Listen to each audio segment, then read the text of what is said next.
dia a todos. Vamos começar então a defesa de doutorado do Walter Brito, orientado por mim e pelo Elias Rego. Tá? Então, queria agradecer a presença da banca. Então, online temos Paulo Varanda, de Portugal, temos o Alejandro Coxa, do IMPA, Henry Vivas, da Católica do Norte, Luciana Salgado e Isaías Nisoli, aqui do PFRJ. Então, o Walter vai falar sobre on-phase transitions and single hyperbolic flows. E você tem 50 minutos para falar do seu Posso só trabalho. botar aqui um timer aqui? Olha lá. Só meter um timer aqui. Calma aí. Timer.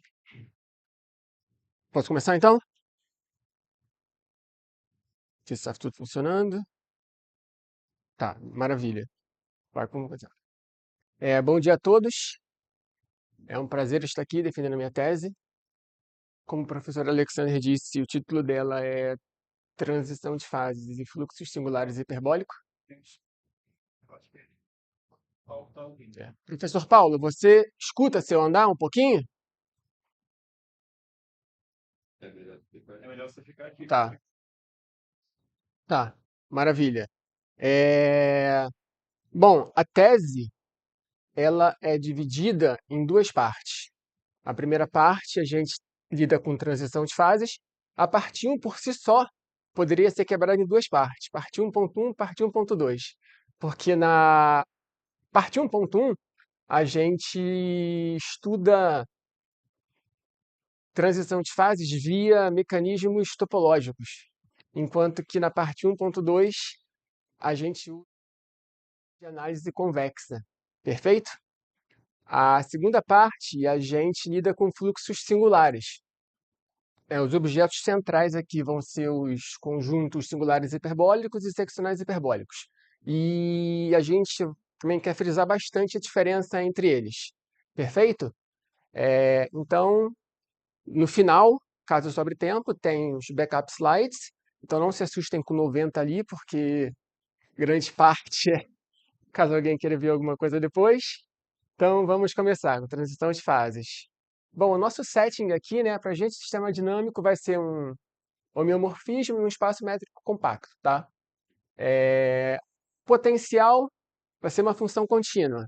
Se por um acaso, em algum momento da apresentação, eu não falar, tipo, só falar φ, tá supondo que é contínuo, tá? Se tiver mais alguma propriedade, eu digo. A gente vai denotar o espaço das medidas de probabilidade invariante por MF, né? E o das ergóticas por MFE. Beleza? Bom, a gente pode definir a pressão topológica via o princípio variacional, certo? Onde o supremo é tomado no conjunto das medidas invariantes.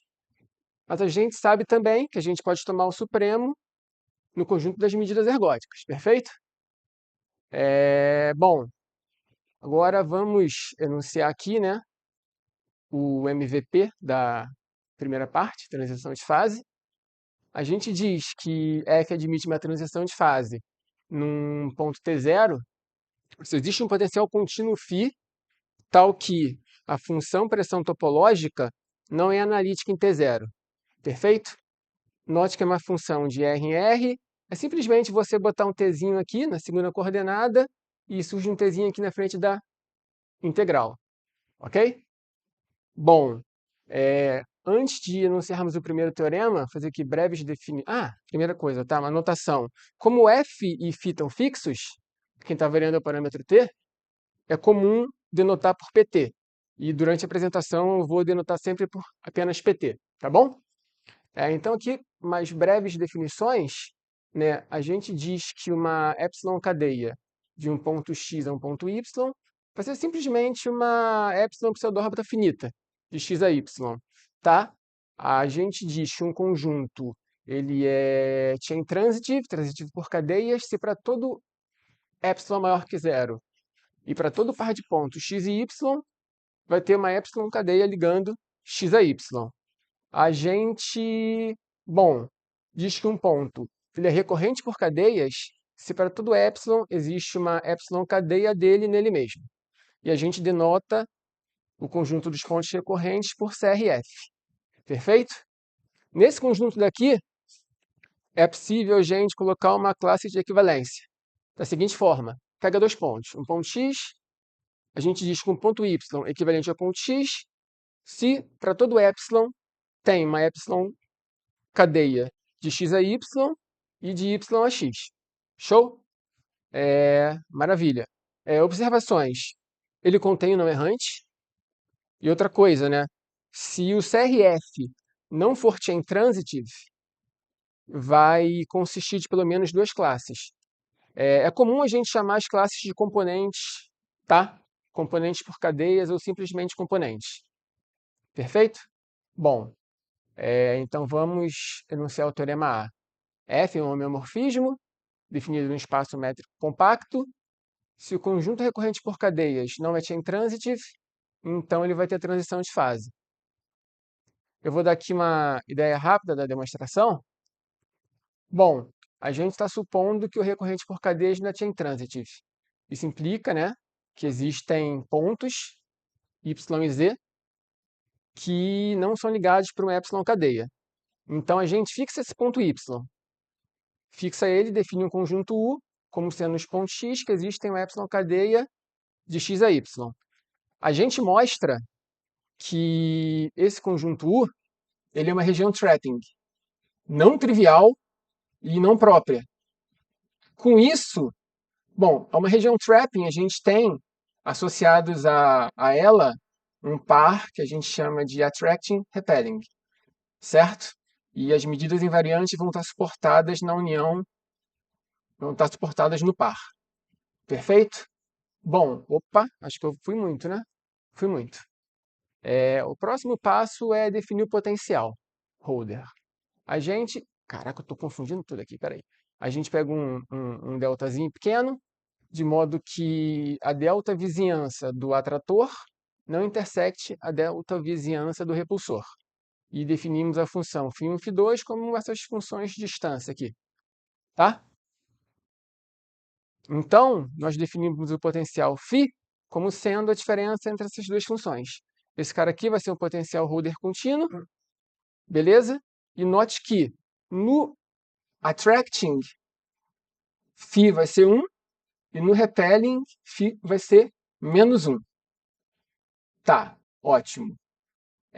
Então, vamos lá. Vamos pegar uma medida ergótica qualquer, ou seja, tipo, ela vai ter que estar suportada em um dos dois. Maravilha? A medida ergótica. Então, a gente usa Birkhoff, o limite da média de Birkhoff vai ser igual à integral de φ de mu. Pela definição de φ, a gente vai ter que essa integral daqui vai ser mais ou menos 1. Vai ser 1 se o suporte estiver no attracting e menos 1 se estiver no repelling. Beleza? Então, a gente define A e B como sendo esses caras. Fazendo continhas, a gente tem que a função pressão topológica assume o máximo de duas funções afins. Tá? Se A for igual a B, a gente tem um bico, não é diferenciável, caso contrário, tem um salto, então não tem transição de fase. Perfeito? Então, com isso, a gente termina o teorema A. O teorema B é um teorema de cunho genérico. Eu vou falar rapidamente dele, tá? A única hipótese é que X é uma variedade fechada. Então, vai existir um subconjunto residual dos ômeos em X, tal que todo cara no residual admite transição de fase com respeito ao potencial holder contínuo. Uma ideia rápida, nessa hipótese daqui, a gente usou argumentos lá do livro do Akin, Hurley e Kennedy, né? Juntou vários teoremas deles, e a gente consegue um residual, onde todo mundo que está no residual tem infinitas componentes por cadeias. Então, a gente recai no teorema A e a gente consegue o residual, onde todo mundo tem transição de fase, tá? Que é o que está dizendo aqui. Então, de certa forma, os nossos teoremas A e B, eles são uma versão topológica do teorema A, do artigo Phase Transitions on Surfaces, do professor Paulo Varandas e do Thiago Bonfim. No caso deles é diferenciável, tá? A parte 1 da tese é muito inspirada nesse artigo dos professores Varandas e Bonfim, tá? Que eu citei agora. Bom, agora vamos para a parte relativa à análise convexa, que é do Teorema C, né? O que que motivou a gente a usar a abordagem de análise convexa? Tipo, nesse mesmo artigo do professor Bonfim e Varandas, que eu mencionei, tem o Teorema B, e a gente meio que tentou fazer uma coisa parecida, só que tirando as hipóteses geométricas. E a abordagem que a gente achou mais conveniente foi via análise convexa. Show? Então tá. Alguns conceitos básicos de análise convexa. Bom, o conjunto C ele vai ser convexo se isso aqui existe, se isso aqui acontece. Ou seja, dado dois pontos quaisquer no conjunto, o segmento de reta que os liga está inteiramente contido no conjunto. Tá? Uma função é convexa se vale essa desigualdade daqui. O que é que ela diz? A gente pega dois pontos no conjunto, o gráfico da função vai estar abaixo da reta secante definida por esses dois pontos, tá? O próximo conceito é um conceito muito importante no estudo de análise convexa, que é o conceito de subdiferencial, que é uma generalização da derivada. A gente diz, né, a subdiferencial de uma função convexa g no ponto t0 é definida por essa expressão daqui. Isso aqui é a notação para subdiferencial, e o que que esse lado direito está dizendo? Esses azinhos aqui são inclinações de retas, das retas que estão abaixo do gráfico da função, tá? Ou seja, então, um conjunto de inclinações. Em particular, se esse conjunto consistir de apenas uma inclinação, a gente vai ter que a subdiferencial de g em t0 coincide com a derivada no ponto t0. Então, isso meio que já indica o caminho que a gente vai usar para provar a transição de fase no Teorema C. A gente vai achar um ponto e mostrar que a subdiferencial é um intervalo não degenerado. Maravilha? Uma observação, tá? Vamos fixar um potencial φ e eu queria, pode pegar a caneta ali para mim, por favor? E outras cores também, azul e vermelho. É, que eu não posso sair daqui. Obrigado. É, então, vamos considerar essa função j que vai pega uma medida invariante, aqui é m caligrafo, tá? Pega uma medida invariante e leva no potencial contínuo, aqui na integral de φ de μ, tá? Como φ é contínuo, essa função é contínua, j. Perfeito? Então, a imagem de j por mf, como mf é convexo, vai ser um conjunto convexo da reta, ou seja, um intervalo. O mf, né, o conjunto das medidas invariantes, também é contínuo, é compacto. Então, a imagem por j vai ser um conjunto compacto. Ou seja, a imagem de j é um intervalo fechado na reta. Perfeito? Agora eu vou fazer aqui, vou definir uma função, que eu vou deixar aqui no quadro, que é uma função que vai ser bastante importante ao longo da prova do Teorema C, que é a função I de alfa, né? Que é o supremo da entropia métrica de F, tal que integral de φ de mu igual a alfa, e mu variando nas medidas invariantes, tá? Que é o que está aqui embaixo. Essa função é chamada entropia localizada. Eu vou deixar aqui no quadro porque para ficar registrado, beleza? Propriedade dessa função é, ela é côncava, perfeito? 2, ela é semicontínua superiormente. A gente sabe que uma função convexa ou côncava definida no intervalo, ela é contínua em qualquer intervalo aberto. Para uma função côncava, se além disso ela é semicontínua superiormente, ela também é contínua nos extremos. Então, a nossa função I de alfa, ela é contínua nesse intervalo fechado daqui. E quem é esse intervalo fechado? Nota que o domínio de I é a imagem de J, ou seja, é um intervalo fechado que eu simplesmente chamei os extremos de alfa mínimo e alfa máximo. Tá? Bom, agora eu vou apresentar três lemas que são cruciais para a prova do Teorema C. O primeiro é uma caracterização para a função pressão. A gente pode caracterizar como supremo de alfa mais t de alfa, com alfa variando no domínio da função i. Outro lema, né? A gente tem uma função g, que é dada pelo máximo de duas funções, g1 e g2. Se existe um ponto tal que elas coincidem, o subdiferencial tem essa cara daqui, tá? Ele é o feixe da envoltória convexa da união das subdiferenciais, onde a envoltória convexa de conjunto é o menor conjunto convexo contendo ele, que é equivalente a tomar todas as combinações convexas possíveis. Beleza. O outro lema é uma caracterização de subdiferencial, tá? A gente pega M, um subconjunto compacto convexo qualquer, do conjunto das medidas invariantes, e define Pm como sendo a função pressão restrita a esse M. Definimos um conjunto M máximo de T0, para T0 real, fixado, como sendo esse cara daqui. Então, a gente pode escrever a diferencial, né, supondo que a função de entropia métrica seja semicontínua superiormente, como sendo o feixe da envoltória convexa da integral de φ de mu para mu nesse M máximo, tá? Beleza. Então, agora estamos em condições de anunciar o nosso teorema C. Bom, a gente tem que supor aqui que a lente contínuo, o potencial, ele não homólogo uma constante, né? Porque se fosse, a gente poderia escrever ele, né, como sendo C mais um U, né, de f de x, U contínua, menos um U de x. Integrando com respeito a uma medida invariante, dmu, dmu, isso aqui vai morrer, porque f é uma invariante, isso aqui fica C, e quando a gente olha essa função daqui, Pmu, que eu vou chamar Pmu de t, que eu vou chamar de entropia métrica de f mais t integral de φ de mi, vai ficar C. Isso aqui é diferenciável sempre, para qualquer medida. Então, não vai ter como ter transição de fase. Então, essa hipótese daqui é obrigatória, se não como uma constante. Também supomos que a entropia métrica é semicontínua superiormente. Então, se existem números reais B e C, com B estritamente menor que C, certo? De modo que toda medida ergódica com média no intervalo aberto BC, a gente tem que essa desigualdade aqui é satisfeita, então o sistema admite transição de fase. Onde isso aqui quer dizer o quê?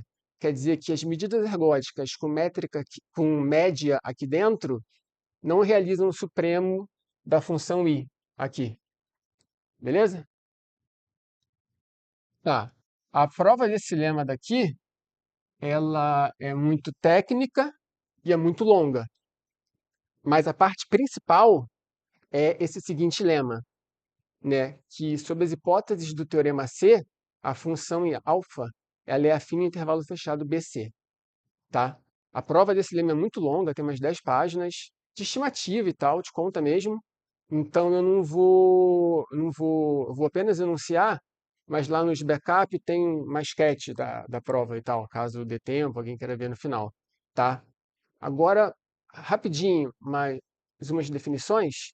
A gente chama de M1, conjunto das medidas invariantes com média menor ou igual a B, e M2, o conjunto das medidas invariantes com média maior ou igual a C, tá? E a gente chama de P mais P menos, a função pressão restrita a M1 e M2 respectivamente, tá bom? É aqui que vai entrar o fato de a função I alfa ser afim no intervalo fechado BC. Por quê? Lembra, tinha aquela a caracterização da função pressão como supremo de alfa mais T alfa. Uma função afim no intervalo fechado assume seu valor máximo em um dos extremos do intervalo. Isso nos permite mostrar que a função pressão topológica é dada pelo máximo de P mais P menos. Tá? Então, guarde essa informação daqui. Agora, vamos para a prova do teorema. A gente começa definindo uma função D, que é a diferença de P mais P menos, certo? Próximo passo é a gente analisar o comportamento assintótico desse mapa D. Quando T vai para mais infinito, D vai para menos infinito, e quando t vai para menos infinito, d vai para mais infinito. Repare que d é contínua, né? Porque ela é a diferença de duas funções contínuas. Perfeito? Então, a gente pode usar o teorema do valor intermediário para achar um ponto t0, tal que d de t0 é igual a zero, certo? Ou seja, P mais de t0 é igual a P menos de t0. Guarda essa informação daqui também. Usando aquele terceiro lema que eu apresentei, o da caracterização da subdiferencial, a gente consegue mostrar que o B está na subdiferencial do P mais de t0 e o C está na subdiferencial do P menos de t0. Ok? Lembra o lema? Agora tem o outro lema, que era o lema do máximo. Uma função que era o máximo de duas funções, existia um ponto que as funções coincidiam. É o que a função P satisfaz. P é o máximo de P mais P menos, e tem um ponto que P mais é igual a P menos. Então a gente aplica o lema à função pressão. Ela vai ter essa cara. Ou seja, B e C moram aqui dentro. Só que esse cara daqui é um intervalo na reta. Ou seja, todo mundo entre B e C tem que estar na subdiferencial de P em T0. Ou seja, ela contém um intervalo não trivial. Então, portanto, não é derivável em T0. Com isso, a gente fecha a parte 1 do trabalho. Agora a gente vai para a parte 2, que é a parte de fluxos. Só pegar aqui o apagador. Parte de fluxos. Eu vou começar dando o setting aqui. Nosso sistema dinâmico vai ser uma variedade fechada e um fluxo C1 e um campo C1. Beleza? A gente vai denotar por xt o fluxo gerado pelo campo. Um breve contexto histórico, né? A definição de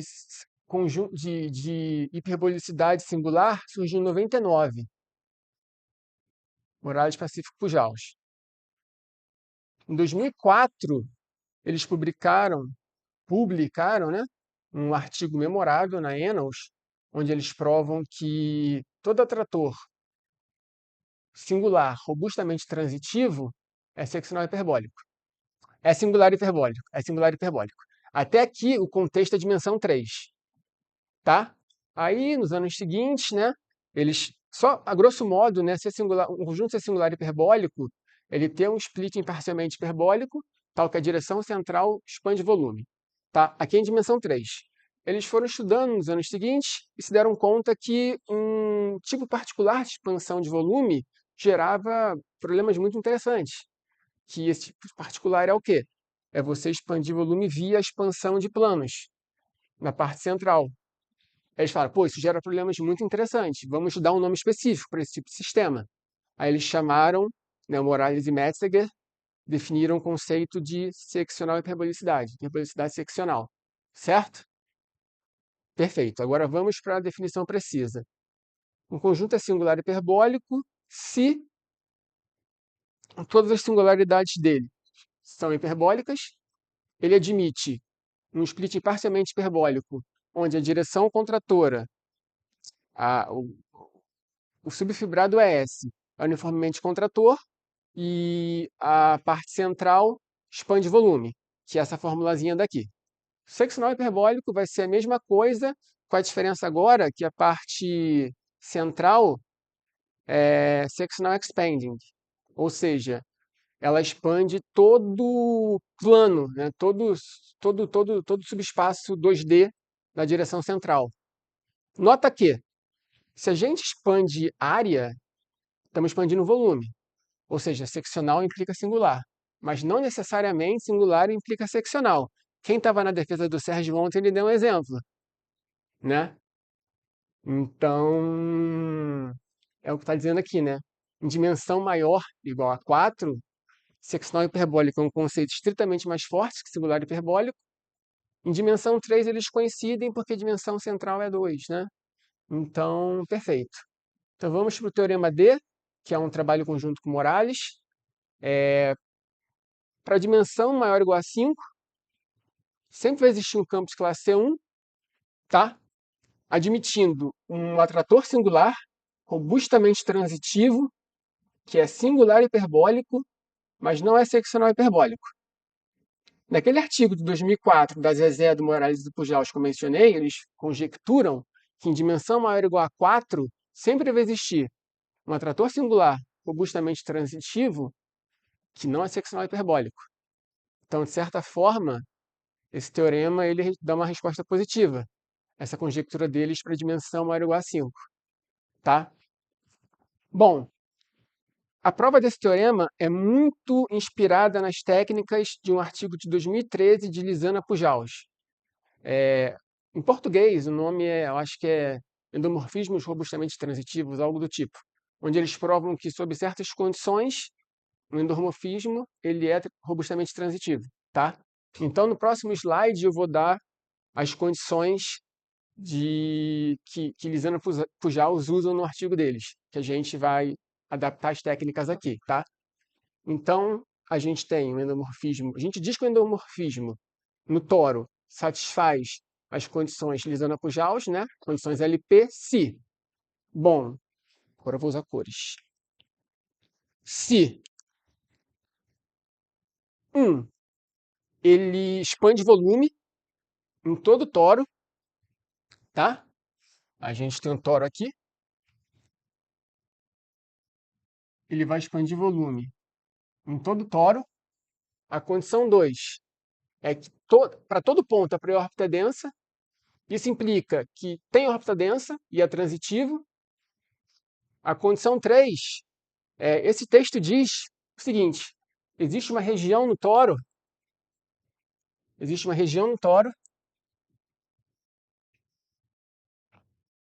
né? Oi,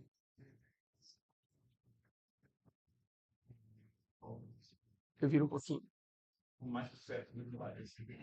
Eu viro aqui.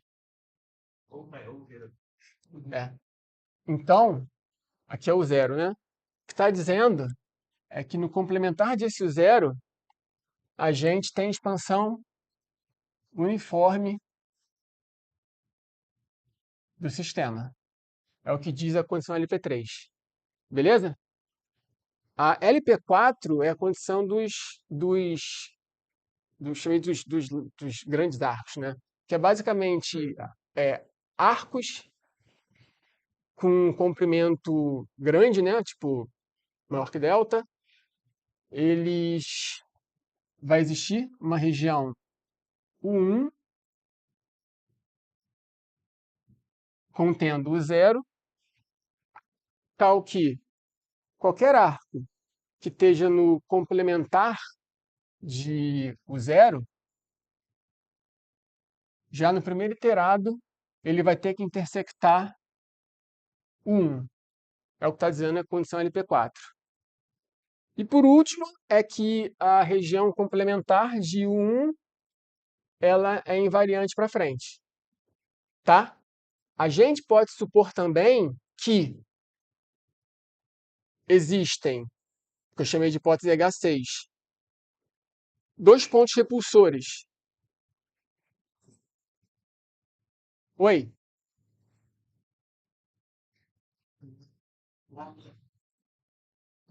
Voltou. Voltou o quê? Ah, tá. Ah, professor, eu estou aqui falando das condições. Tá. Eu estou aqui falando das condições de Lisana Pujaus para provar o teorema D. Tá ok? Isso. Mandou os slides para ele? Manda para ele, por favor. A gente pode supor também que existem dois pontos repulsores, um P1, que vai estar contido no complementar de 1, e um ponto repulsor P2, que vai estar contido aqui em U0. E a gente pode supor também que existe um ponto fixo, pontos fixos, tá? Um ponto fixo do tipo Cela, que vai estar aqui em U0. Por que a gente pode supor isso? Que na parte de exemplos do artigo, eles dão vários exemplos interessantes que satisfazem o teorema principal deles, e o exemplo 1 é um endomorfismo que satisfaz as condições do teorema e tem esses pontos. Então a gente está considerando esse cara. Perfeito? Perfeito? Maravilha. É, Caiu a conexão e quando voltou, deixa eu você não parar. tá mais compartilhando os slides. Ah, então. Vou parar aqui então o tempo, então, tá? Rapidinho.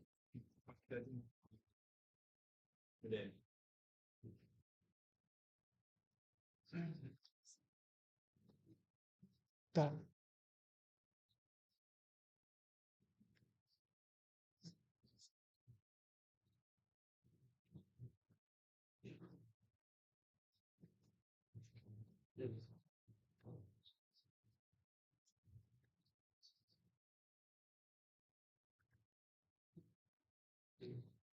Controle.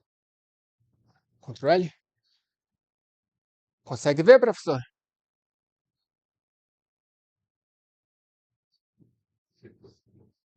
Tá. Consegue ver? Obrigado. Tá. Então eu vou dar aqui o start de novo, tá? Vou continuar. Bom, então vamos aqui dar uma ideia da prova, né? A gente pode provar para a dimensão 5, para a dimensão maior, a gente toma produtos por contrações adequadas. Aqui a gente vai proceder. Quem viu a defesa do Sérgio ontem vai parecer, tipo, vai ter uma interseção. Vai ser meio parecido agora, vai ter aquela mesma figura. A gente vai proceder, como no exemplo 7 do artigo da professora Luciana com Vitor Araújo e o Sérgio Souza. Inclusive, ele falou ontem na defesa dele, tá? Só que agora, ao invés de tomarmos um mapa expansor, vai ser esse endomorfismo de Lisana Pujaus. Mas a construção é igual, funciona. Então a gente começa com solenoide, que vai ser esse cara daqui. D2 é o disco bidimensional. F é o mapa de Lisana Pujaus. AX é uma família de mergulhos com derivada uniformemente, né, controlada. Tipo, preserva foliação vertical e tal. Tem aquela, né, tipo, o Fzão cobre Fzinho, que é aquela igualdade ali, né? Aquela assim, conjugação. Bom, a gente considera o maximal invariante, lambda, certo? E nele a gente consegue definir um splitting dominado da seguinte forma: quem é EV e quem é EC? EV é um fibrado que nós chamamos de fibrado vertical. Ele é definido como núcleo da derivada da projeção da primeira coordenada. Ou seja, né, você pode identificar como espaço tangente à fibra. Ele é tipo R2. Então, por isso que é chamado vertical. Ele é uniformemente contrator, fazendo as continhas, vem daqui, tá? E o subfibrado SC é chamado fibrado complementar. E, bom, como é que a gente obtém ele? Primeiro, a gente parte de EV, que é definido em todo o espaço, restringe a lambda e usa as técnicas de transformação de gráfico lá, tem no livro do Hirsch, Pugh e Schub, faz bastante conta e consegue construir esse cara daqui, tá? Aqui eu botei direto na tese também, porque como a gente colocou o artigo no archive, eu meio que achei que seria melhor colocar como estava aparecendo no artigo. Mas tem as continhas, tipo, lá nos backup slides, eu coloco como um lema e provo que isso daqui satisfaz as propriedades do solenoide, tá? Todas as continhas estão feitas lá no final.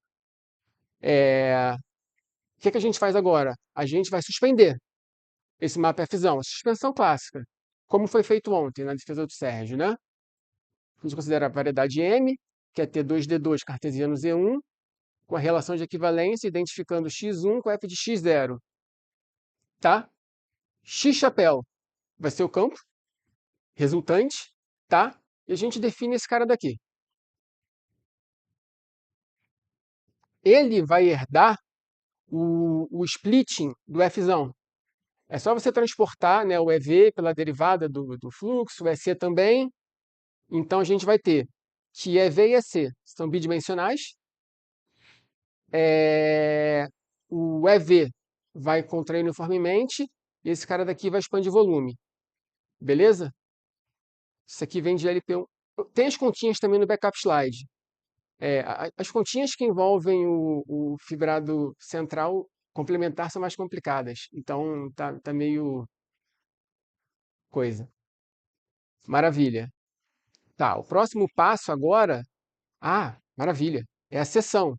Se a gente fixa t igual a zero, a gente tem a seção T2D2, tá? É uma seção transversal para o fluxo de suspensão. A seção transversal é o objeto central para a dinâmica, nesse caso. E o mapa de primeiro retorno é exatamente o Fzão. Perfeito? Maravilha. O que a gente vai fazer agora é inserir a singularidade.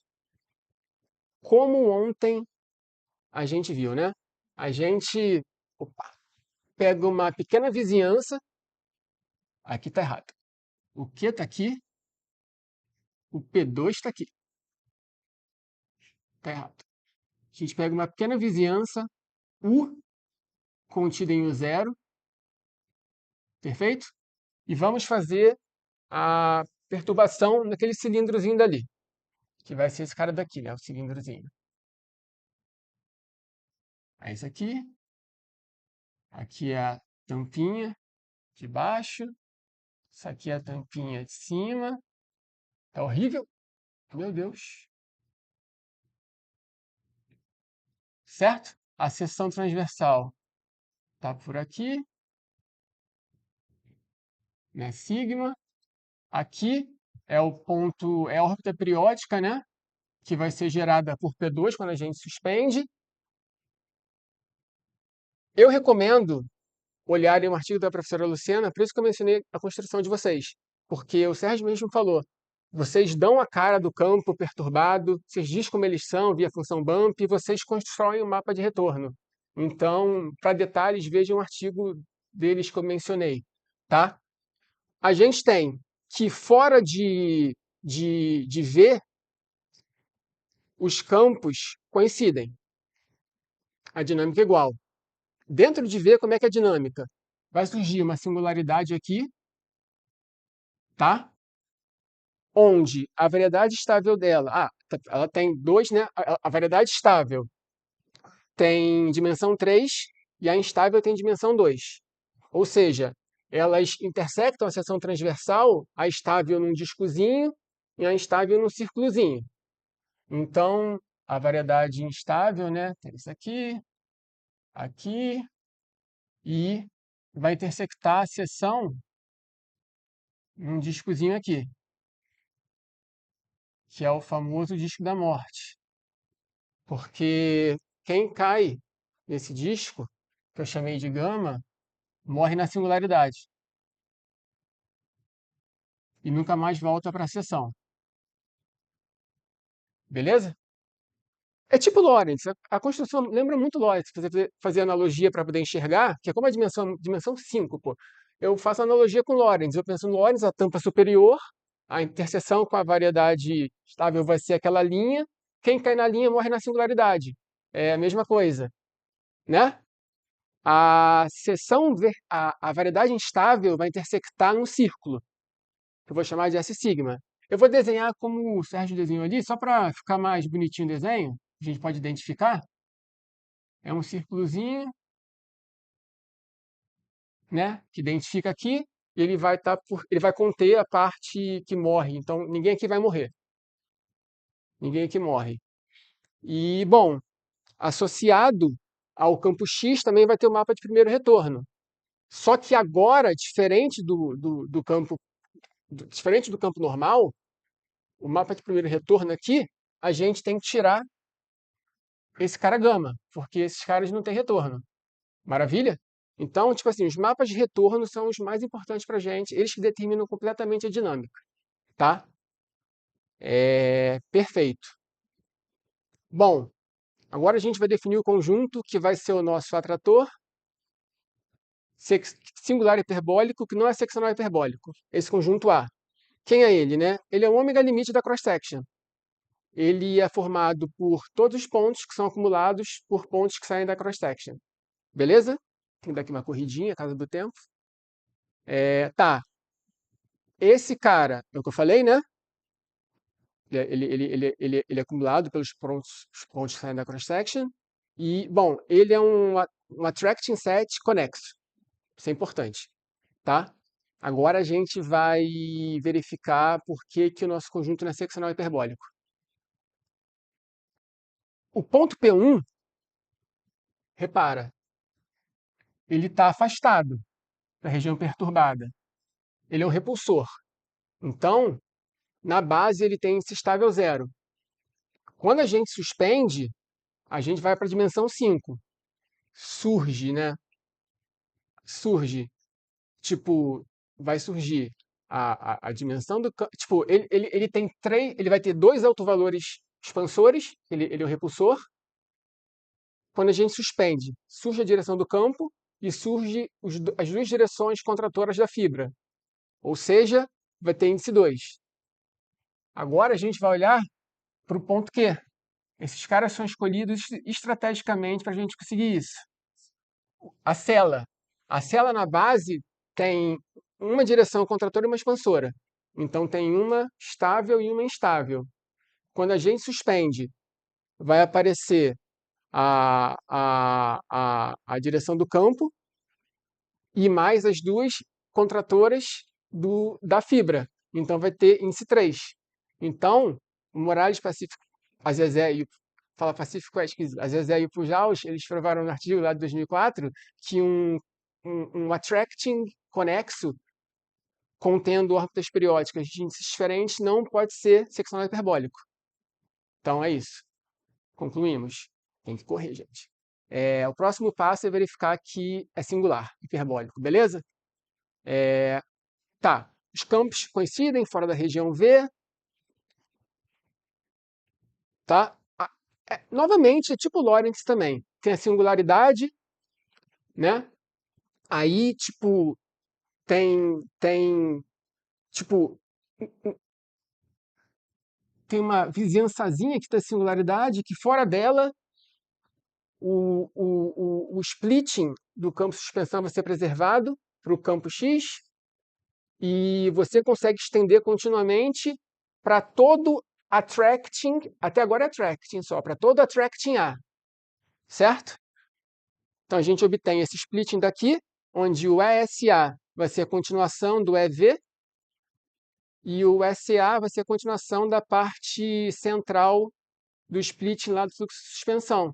Ou seja, esse cara é uniformemente contrator, esse expande volume. Então, esse cara é singular hiperbólico. Então, a gente provou que esse cara é singular hiperbólico, não é seccional. Falta ver que é robustamente transitivo. Agora a gente vai aplicar a Lisana Pujaus. Tá? Bom, a gente tem um mapa de Poincaré para o campo perturbado. É importante mencionar que ele preserva e contrai a foliação vertical. Isso vai ser importante no final para obter robustez. Bom, ele induz o mapa na base. Eu penso sempre como Lorentz, né? Quando você contrai a foliação, tem um mapa unidimensional. Aqui seria o mapa no toro, né? E vai tirar o ponto Q porque o gama vai ser projetado nele, né? Ele vai morrer. Esse dífilo F estrela vai satisfazer as propriedades LP, né? LP1 porque tu colapsou, vai ser volume expanding. LP2 deixa para depois. A LP3 é a do como ele vai continuar expandindo fora de o zero, que é onde expande. Vai continuar tendo a LP4, porque a propriedade LP4 é para arcos fora de o zero. E o LP5 também vai ter, que é expandir a região complementar de 1. LP2 vem a posteriori depois, com o conceito de IRG, que eu não sei se eles definem no artigo, ou se já existia antes, mas é o que está escrito aqui. É basicamente, resumindo, é você pegar qualquer abertinho no toro, não importa o tamanho, eventualmente ele vai cobrir uma bola de tamanho fixo. É o que está dizendo. Então, Lisana Pujaus provam isso, para o toro normal, não é o toro furado. Então aqui tem que argumentar um pouquinho, tá? Tem que fazer umas continhas. O argumento é você, tipo, de Lisana Pujols, eles vão para o recobrimento universal, vai ser volume expanding, faz as continhas lá, desce, vai expandir diâmetro e tal. Aqui a diferença é que quando a gente levanta, vai ser o R2 menos as pré-imagens do ponto Q.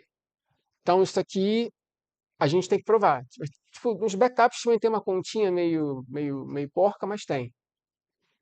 Ontem à noite eu resolvi escrever umas coisinhas. Então, nosso sistema ele vai satisfazer IRG, perfeito? E Lisana Pujols provam que se satisfaz. IRG é extremamente importante para conseguir a transitividade robusta no teorema deles. Por quê?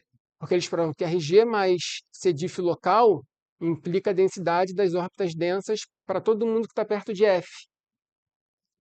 Ou seja, todo mundo perto é transitivo. Por isso que RG é importante, tá? Então, é realmente bem importante essa propriedade para o artigo deles. Aí no nosso, tipo, tem que fazer uma adaptaçãozinha, tá? Então, aqui a gente acabou lisando a Pujols. Agora a gente tem que voltar para o campo, né? Para o atrator. A gente tem o mapa transitivo que a gente já viu na base. Como o mapa de retorno F estrela, né?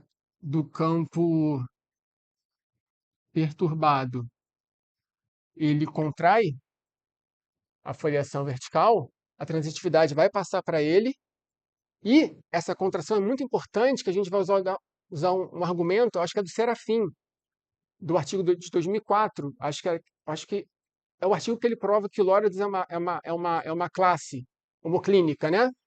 Que a foliação contratora ela vai persistir perante perturbações para o mapa de retorno. Ou seja, os mapas de retornos perto vão estar associados a campos próximos desse cara, próximos do campo X. Perfeito? E a continuação de A para esse cara daqui vai ser transitiva. Então a gente obtém que o A é um conjunto robustamente transitivo para X. Então agora a gente de fato tem que A um atrator. Era o que faltava, ter uma órbita densa. E com isso a gente prova que A é um conjunto singular hiperbólico, final seccional hiperbólico e é robustamente transitivo. E finalizamos a prova do teorema.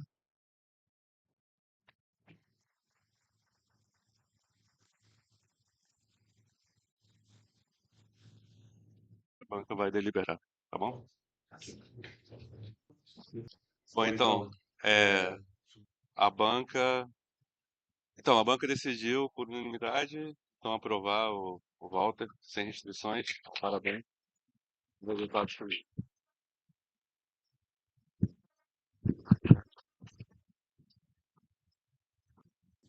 Bom, se quiser fazer um agradecimento.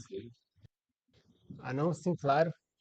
Agradeço, tipo, os membros da banca por terem aceitado a participar, a lerem o trabalho e tal, pelas contribuições, né, para ideias do que fazer, do que melhorar. Agradecer também aos meus orientadores, Alexander e Elias, sem os quais eu acho que não estaria aqui agora, né? Aprendi muito, muito ao longo dos anos com eles. O Alexander, eu estava quase largando o mestrado quando eu comecei a trabalhar com ele, daí a gente engrenou. Depois comecei a pesquisar com Elias também, aprendi muito com ele. Os meus amigos de longa data que estão aqui todos presentes. Agradeço de coração mesmo a todos.